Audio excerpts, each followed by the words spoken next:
Michael Balkan was a visionary producer whose legendary productions with Alfred Hitchcock and whose glorious Ealing comedies have become part of our national heritage. In his name, I have the honour to present this year's award for Outstanding British Contribution to Cinema. It goes to an achievement in British cinema which has created a British film industry within the British film industry that has entertained more millions around the world than any other, I'm going to have to use the horrid word, than any other franchise in recent memory.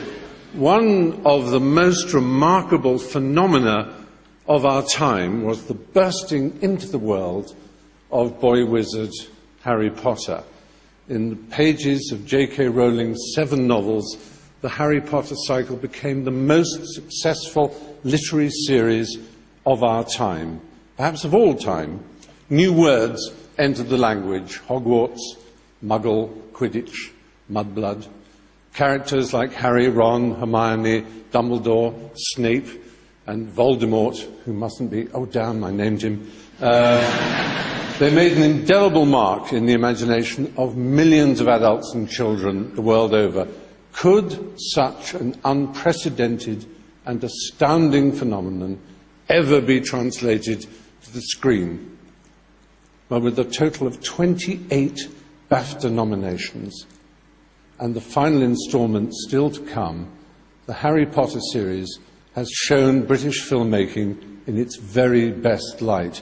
Dramatically dazzling, technically breathtaking, internationally record-breaking. At the heart of the film's appeal is the fact that no matter how much money they make, and believe me, it is a shed load, the Harry Potter movies all seem to have been crafted with an attention to detail and a love which bespeaks genuine care and affection. So successfully, inventively and faithfully have the Harry Potter movies transferred J.K. Rowling's vision to the screen that some have suggested, sacrilege though it may seem, that the films may actually be better than the quite brilliantly voiced audiobooks.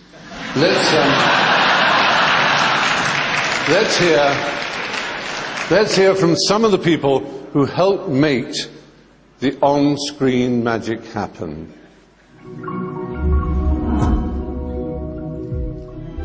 Ten years ago, in the heart of Leavesden, England, something magical happened.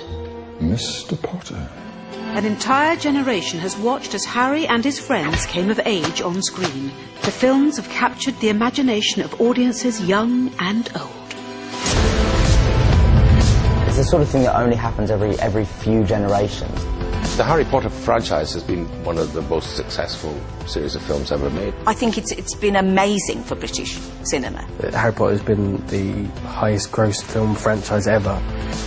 The first time on the set, it was, of course, incredibly impressive. It's the attention to detail on the films that I think makes them special. The Great Hall has real stone floors, and that's really important for actors. It's like, yes, I'm really here. The book was a phenomenon. I mean, it just touched the imaginations of children all over the world. Everyone will please not panic. Well, the cast was like the who's who of British actors, really. I mean, everybody's been in it, more or less. Our cast is ridiculous. When I look back on everyone that we've had involved, it's amazing.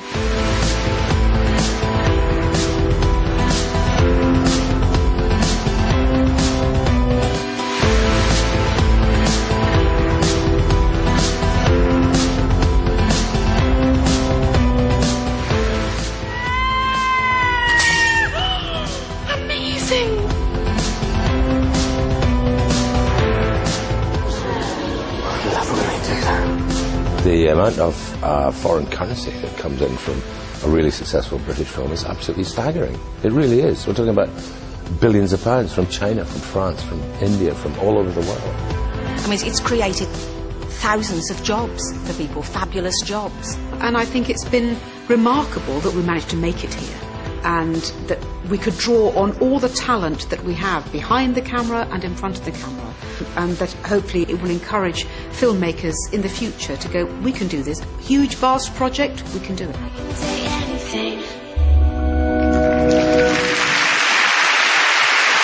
Well, the BAFTA, of course, is presented to the Harry Potter films and to accept, well, J.K. Rowling and David Warner, I guess. Here we are, David Heyman. Here we are.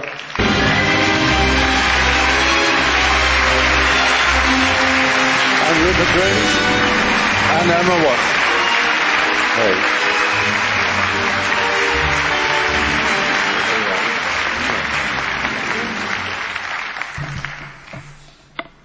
Thank you. On behalf of the over 6,000 people who worked on each of the films, I'd like to say a huge thank you to BAFTA for this great honor. Over the past decade... Oh, here come the directors and producer, David Barron. Sorry, come on up.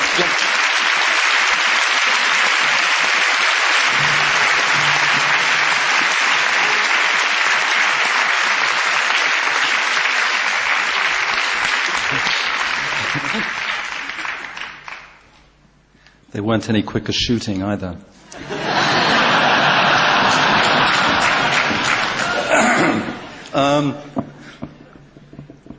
It's over the past decade, we've had the privilege of working with some of the finest people working today in an atmosphere filled with pride, but with no ego. Working on glorious fiction created by Joe Rowling. Thank you.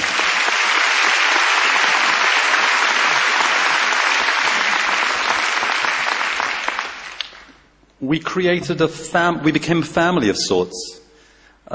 We had an awful lot of fun. Personally, I'd like to say a few thank yous. I'd like to thank our directors, Chris Columbus, who isn't here, Alfonso Cuarón, who's hiding over there,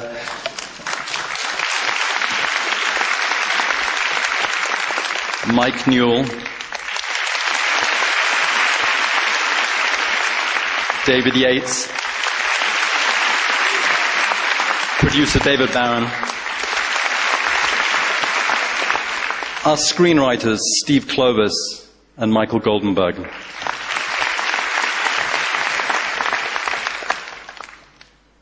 Our amazing cast, Dan, Rupert, Emma, and a host of others, and our incomparable crew.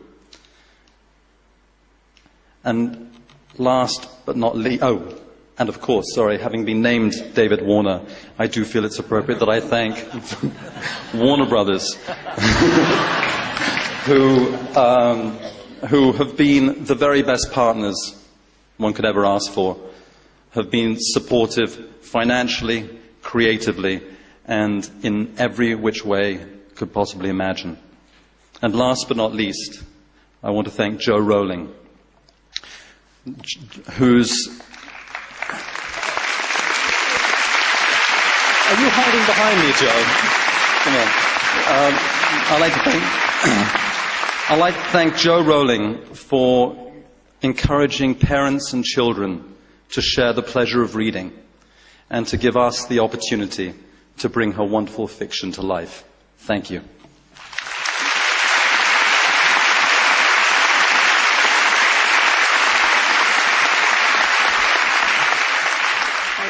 It's very strange to look back after 7 films and remember how wary I was of letting anyone put Harry on the big screen. And I kept saying no, and it was David Heyman, not Warner, David Heyman, who persuaded me, and he's been there from start to finish. So tonight I really need to say publicly how right I was to trust him, how much I owe him, how grateful I am to him, and to say that being involved in these films has been one of the best experiences of my life, and particularly being involved with these wonderful people standing behind me. So thank you, David, and thank you very much to the Academy. From all of us, thank you.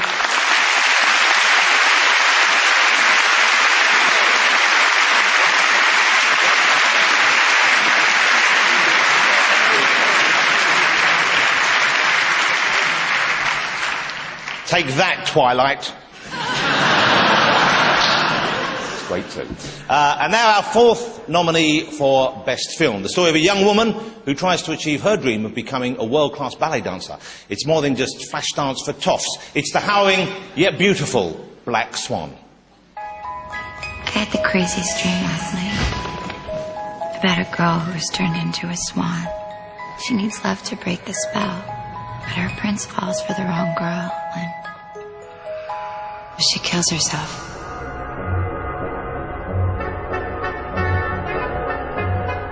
So many interesting things about Swan Lake the Ballet. The White Swan and the Black Swan, both played by the same dancer. Our new Swan Queen, the exquisite Nina Sayers.